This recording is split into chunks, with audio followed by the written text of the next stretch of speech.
అపూర్వమైన మెజారిటీతో ఎన్నికైనటువంటి మా ప్రభుత్వం ఇప్పటి వరకు 4 బడ్జెట్లు ప్రవేశపెట్టి ఇప్పటి వరకు నిర్లక్ష్యానికి గురైన వర్గాలు ప్రయోజనాల కోసం అనేక సంక్షేమ మరియు అభివృద్ధి కార్యక్రమాలను అమలు చేసింది నా ప్రభుత్వం అని షార్ట్ చేసి చివరి పాయింట్ అధ్యక్ష, సమాజం యొక్క పురోగతి అత్యంత దుర్బలమైన మరియు బలహీనులైన స్థితిని బట్టి నిర్ణయించబడాలని, అభివృద్ధి అంచెలకు దూరంగా ఉన్న వారిని నిజమైన అభివృద్ధి కోసం ఇతరుల స్థాయికి తీసుకురావాల్సి ఉందని మహాత్మా గాంధీ చెప్పారని ముగించారు అధ్యక్ష.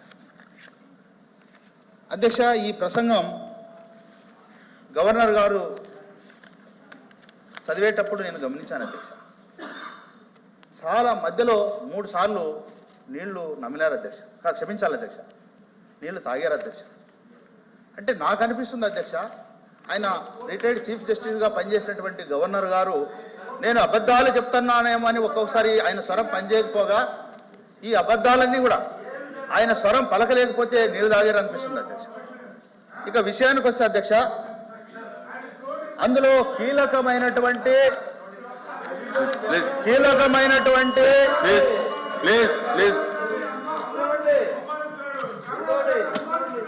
అధ్యక్ష ఇక్కడ అవమానం ఏం లేదు అధ్యక్ష.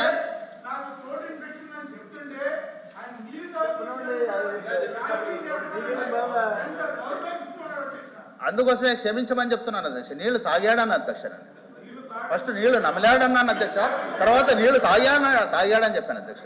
మా సోదరులు గమనించాలి అధ్యక్ష. అందుకోసం క్షమించాలని చెప్తూ నీళ్లు తాగాడని చెప్పాను అధ్యక్ష. అధ్యక్ష,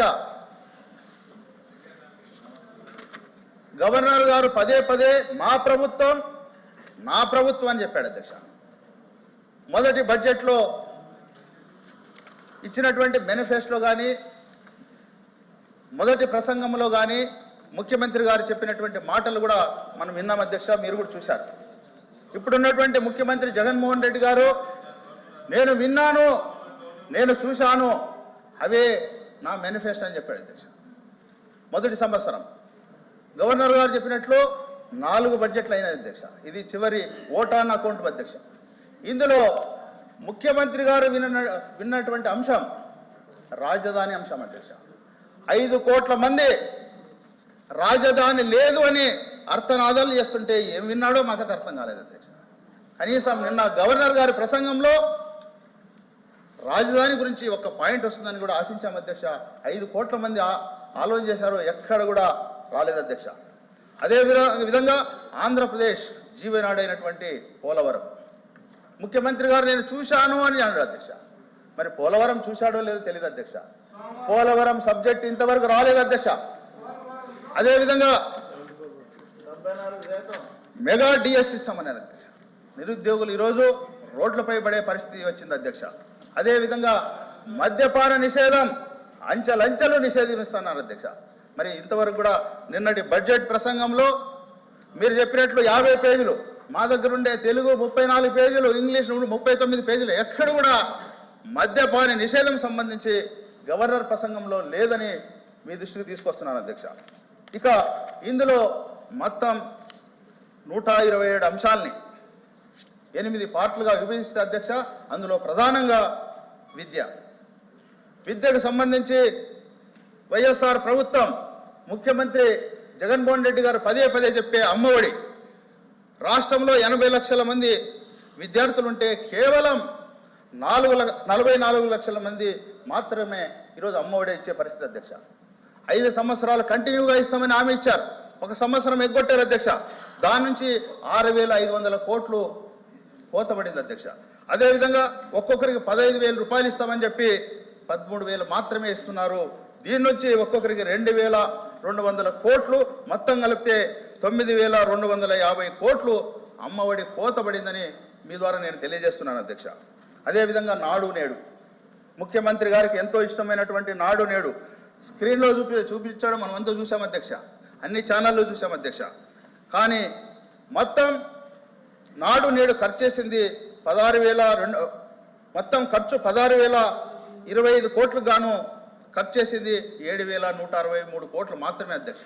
ఇందులో 3,000 కోట్లు అవినీతి జరిగిందని అన్ని ప్రజా సంఘాలు కూడా ఆందోళన వ్యక్తం చేసేవి అధ్యక్ష. దానికి సంబంధించి ఎక్కడ కూడా ప్రస్తావన రాలేదు అధ్యక్ష. ఫీజు రియంబర్స్మెంట్ సంబంధించి ఆనాటి ముఖ్యమంత్రి నారా చంద్రబాబు నాయుడు గారు 16 లక్షల మందికి ఆ రోజు ఫీజు రియంబర్స్మెంట్ ఇస్తే ఈనాటి ముఖ్యమంత్రి జగన్మోహన్ రెడ్డి గారు కేవలం 9.85 లక్షల మందికి మాత్రమే ఫీజు రియంబర్స్మెంట్ ఇచ్చాడని కూడా మీ ద్వారా నేను తెలియజేస్తున్నాను అధ్యక్ష. వసతి దీవెన, జగనన్న వసతి దీవెన అధ్యక్ష. ఒక్కొక్క విద్యార్థికి సంవత్సరానికి 20,000 హామీలు ఇచ్చి ఈరోజు 10,000 మించి ఇవ్వలేదు అధ్యక్ష.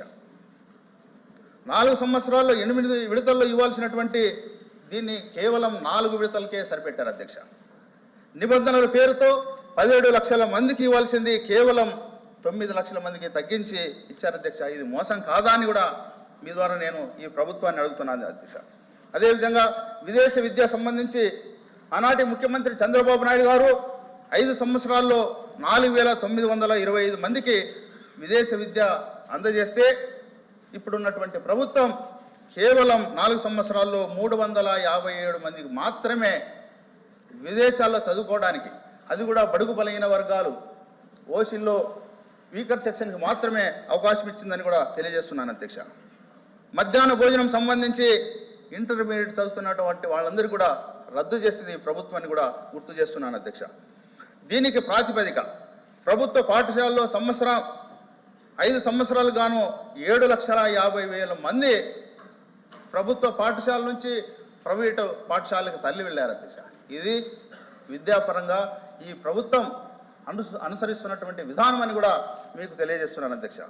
అదేవిధంగా వ్యవసాయం, జాతీయ గణాంకాల సర్వే ప్రకారం దేశంలో ఎక్కువ అప్పులున్నటువంటి రైతు కుటుంబం ఏపీనే నంబర్ 1 అధ్యక్ష. అదేవిధంగా ఒక్కొక్క రైతు కుటుంబం 2,45,554 ప్రతి కుటుంబం అప్పులతో ఉందని కూడా నేను గుర్తు చేస్తున్నాను అధ్యక్ష. అదేవిధంగా దేశంలోని కౌలు రైతులు ఆత్మహత్యల్లో ఏపీ 2వ స్థానం అధ్యక్ష. రైతు ఆత్మహత్యల్లో 3వ స్థానం అధ్యక్ష. ఇప్పటి వరకు గణాంకాలు పరిశీలిస్తే 4,000 మంది కౌలు రైతులు ఆత్మహత్య చేసుకున్న విషయం మీ ద్వారా సభకు తెలియజేస్తున్నాను అధ్యక్ష. అదేవిధంగా రాయలసీమ ప్రాంతం వర్షం వస్తే తప్పు అక్కడ పంటలు పండే పరిస్థితి లేదు. దాదాపు 500 అడుగులు బోరేస్తే 1.5 ఇంచు నీళ్ళు పడుతుంది అధ్యక్ష.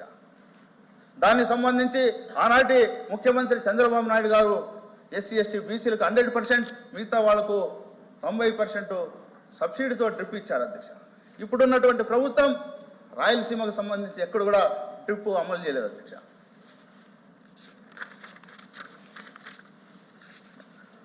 చంద్రన్న రైతం పేరు మీద 22,000 ట్రాక్టర్లు ఇస్తే ప్రస్తుత ప్రభుత్వం కేవలం 6,000 ట్రాక్టర్లు మాత్రమే ఇచ్చిందని గుర్తు చేస్తున్నాను అధ్యక్ష. మన రాష్ట్రంలో డైరీలన్నీ కూడా 1,000 కోట్ల ఆస్తులన్నీ కూడా గుజరాత్కు చెందినటువంటి అమూల్ డైరీకి దారదత్తం చేసింది ప్రభుత్వం అని కూడా మీ ద్వారా గుర్తు చేస్తున్నది అధ్యక్ష. ఆక్వా రైతులకు సంబంధించి యూనిట్ విద్యుత్ ధర 1.5 రూపాయలు అని హామీ ఇచ్చి ఇప్పుడు మాట తప్పి మడమ తప్పి ఆక్వా రైతులకు ఆక్వా నాన్ ఆక్వా రైతులనే పేరు పెట్టి 5